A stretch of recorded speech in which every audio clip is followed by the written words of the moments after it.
জয় গৌর, জয় নিতাই।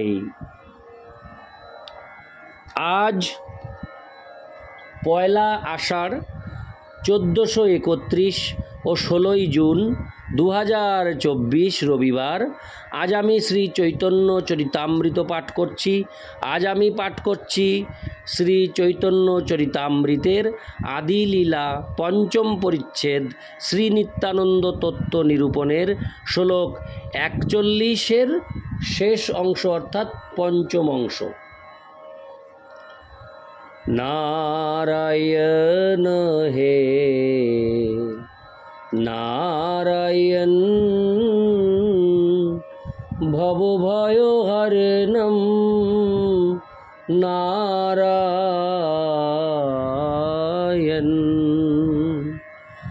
लक्ष्मीकान्तं कमलनयनं मंगल चरणं नारायण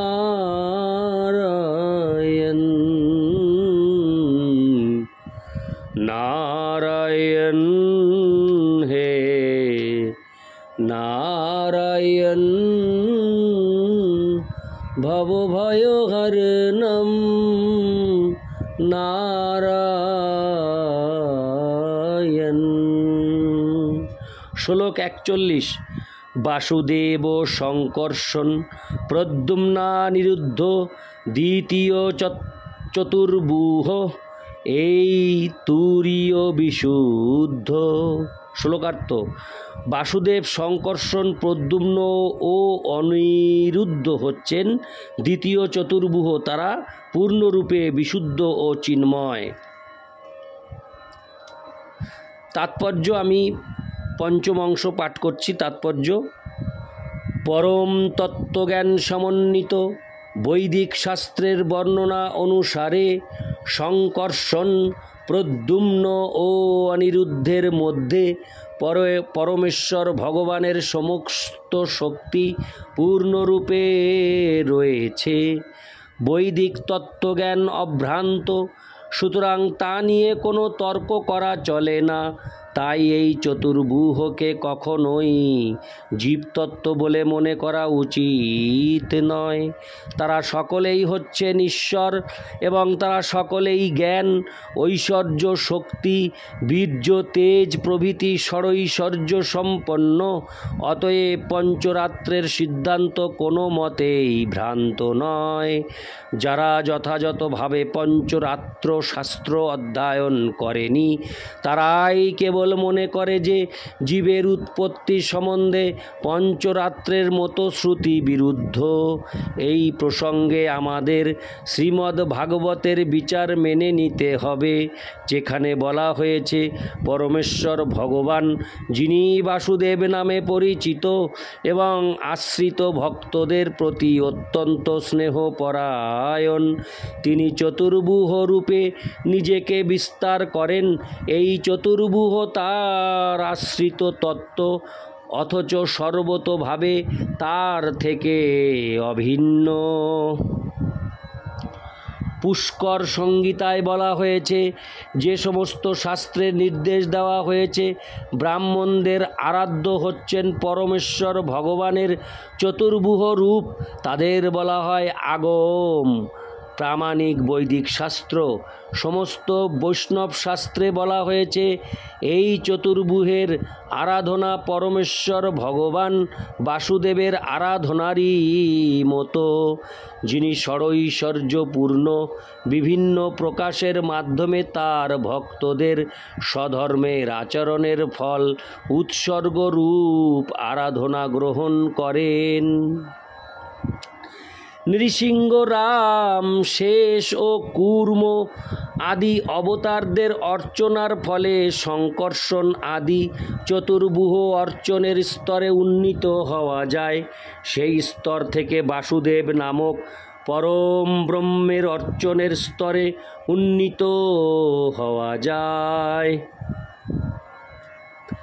পুষ্কর সংহিতায় বলা হয়েছে, শাস্ত্র নির্দেশিত পন্থায় পূর্ণরূপে আরাধনা করলে বাসুদেব নামক অব্যয় পরম ব্রহ্মকে পাওয়া যায়।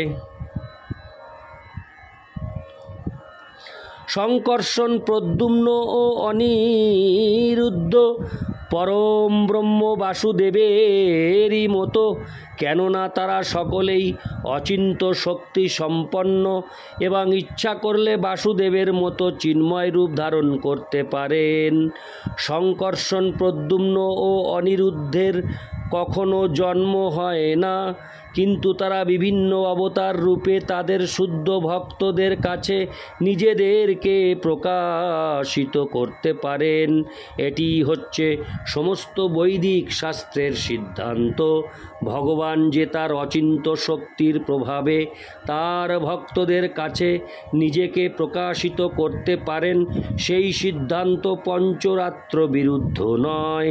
যেহেতু শঙ্কর্ষণ, প্রদ্যুম্ন ও অনিরুদ্ধ হচ্ছেন সমস্ত জীবের, সমস্ত মনের এবং সমস্ত অহংকারের অধিষ্ঠাত্রী দেব, তাই শঙ্কর্ষণ, প্রদ্যুম্ন ও অনিরুদ্ধকে যথাক্রমে জীব, মন ও অহংকার রূপে বর্ণনা বৈদিক শাস্ত্র বিরুদ্ধ নয়।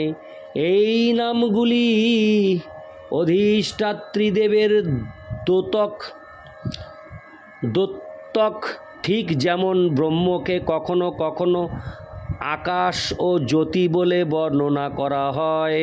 শাস্ত্রসমূহ জীবের জন্ম অথবা উৎপত্তি পূর্ণরূপে অস্বীকার করেছে। পরম সংহিতায় বর্ণনা করা হয়েছে, অচেতন পরার্থ সাধক সর্বদা বিকারযোগ্য ত্রিগুণী কর্মীদের ক্ষেত্র এটি প্রকৃতির রূপ। প্রকৃতি বহিরঙ্গাভাবে পরমেশ্বর ভগবানের সঙ্গে সম্পর্কিত, তাই তাও নিত্য।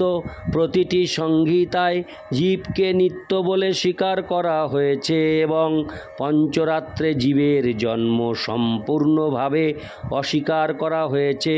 যারই সৃষ্টি হয় তার বিনাশ অবশ্যম্ভাবী। জীবের উৎপত্তি স্বীকার করলে বিনাশও স্বীকার করতে হয়, কিন্তু জীব যখন নিত্য তখন তার উৎপত্তি বা জন্ম আপনা থেকেই প্রতিষিদ্ধ হয়েছে। বৈদিক শাস্ত্রে যেহেতু বলা হয়েছে জীব নিত্য, তাই মনে করা উচিত নয় যে কোনো বিশেষ সময় জীবের সৃষ্টি হয়েছে।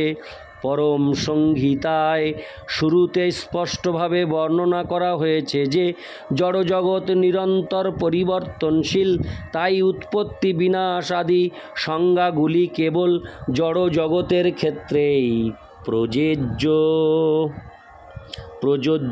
হরে কৃষ্ণ। প্রযোজ্য। এই সমস্ত বিষয়গুলি বিবেচনা করে সহজেই বুঝতে পারা যায় যে জীবরূপে শঙ্কর্ষণের জন্ম হয় বলে শঙ্করাচার্য যে বর্ণনা করেছেন তা সর্বতোভাবে বৈদিক সিদ্ধান্ত বিরুদ্ধ। তার মতবাদ উপরোক্ত যুক্তিগুলির দ্বারা সর্বতোভাবে খণ্ডিত হয়েছে। এই বিষয়ে শ্রীধর স্বামীর শ্রীমদ্ ভাগবতের 3.1.34 ভাষ্য খুবই আলোকপ্রদ। শঙ্করাচার্য যে শঙ্কর্ষণকে জীবরূপে বর্ণনা করেছেন সেই মতবাদ খণ্ডনের বিস্তৃত বিবরণ জানতে হলে শ্রীমৎ সুদর্শনাচার্য কৃত শ্রীভাষ্যের শ্রুত প্রকাশিকা টিকা আলোচনা করা যেতে পারে। আমি চতুর্ভুহ কৃষ্ণ, বলদেব, প্রদ্যুম্ন ও অনিরুদ্ধ আর একটি চতুর্ভুহে প্রকাশিত হয়ে চিদাকাশে বৈকুণ্ঠে বিরাজ করেন। হরে কৃষ্ণ। একটু ভুল হয়েছে, আমি আরেকবার এই লাইনটি পড়ছি। আদি চতুর্ভুহ কৃষ্ণ, বলদেব, প্রদ্যুম্ন ও অনিরুদ্ধ আর একটি চতুর্ভুহে প্রকাশিত হয়ে চিদাকাশে বৈকুণ্ঠে বিরাজ করেন। সুতরাং পরব্রহ্মের চতুর্ভুহ হচ্ছেন দ্বারকার আদি চতুর্ভুহের দ্বিতীয় প্রকাশ। পূর্বে বিশ্লেষণ করা হয়েছে যে বাসুদেব, শঙ্কর্ষণ, প্রদ্যুম্ন ও অনিরুদ্ধ হচ্ছেন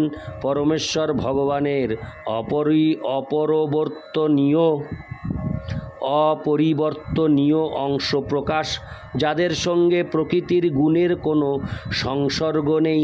দ্বিতীয় চতুর্বুহের সংকর্ষণ কেবল বলরামেরই প্রকাশ নন, তিনি হচ্ছেন কারণ, সমুদ্রের আদি কারণ, যেখানে মহাবিষ্ণু শয়ন করে আছেন এবং তার নিঃশ্বাসে অসংখ্য ব্রহ্মাণ্ডের বীজ নির্গত হচ্ছে। পরব্রহ্মে শুদ্ধ সত্য নামে চিৎশক্তির সন্ধিনী বিলাস রয়েছে, যার দ্বারা বৈকুণ্ঠ আদি শুদ্ধ সত্যময় ধাম ও ষড়বিধ ঐশ্বর্যের প্রকাশ হয়। এই সবই মহাসংকর্ষণের বিভূতি। মহাসংকর্ষণই সমস্ত জীবের আশ্রয়, সুতরাং তটস্থা শক্তিরূপ জীবশক্তির আশ্রয়। যখন সৃষ্টির লয় হয়, তখন প্রকৃতিগতভাবে অবিনাশী সমস্ত বদ্ধ জীব মহাসংকর্ষণের শরীরে আশ্রয় গ্রহণ করে। তাই সংকর্ষণকে কখনো কখনো সমগ্র জীব বলা হয়। চিৎ স্ফুলিঙ্গ রূপ জীবের জড়া প্রকৃতির সঙ্গ প্রভাবে নিষ্ক্রিয় হয়ে যাওয়ার প্রবণতা রয়েছে। ঠিক যেমন একটি আগুনের স্ফুলিঙ্গ আগুন থেকে বেরিয়ে এলে নিভে যায়, কিন্তু পরম পুরুষের সঙ্গ প্রভাবে জীবের চিন্ময় প্রকৃতি প্রকাশিত হতে পারে। জীব যেহেতু জড় রূপে অথবা চেতন রূপে প্রকাশিত হতে পারে, তাই তাকে বলা হয় তটস্থা শক্তি। সংকর্ষণ হচ্ছেন অনন্ত ব্রহ্মাণ্ডের স্রষ্টা, কারণোদকশায়ী বিষ্ণুর উৎস, এবং সেই সংকর্ষণ হচ্ছেন শ্রী নিত্যানন্দ রামের অংশ প্রকাশ। ইতি শ্লোক 41-এর শেষ অংশ অর্থাৎ পঞ্চম অংশ। নারায়ণ হে নারায়ণ ভবভয়হরণম নারায়ণ।